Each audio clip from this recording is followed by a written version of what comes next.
ওই 1.5 লাখ টাকার বিনিময়ে আমি যেটা কালকে শুনলাম ওই পার্টি মানে ওরা কিন্তু এক পার্টি কিন্তু দুই ভাগ হয়ে গেছে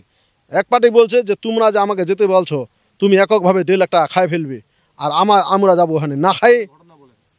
না খাই তখন এই মানুষ একাই আসে এখানে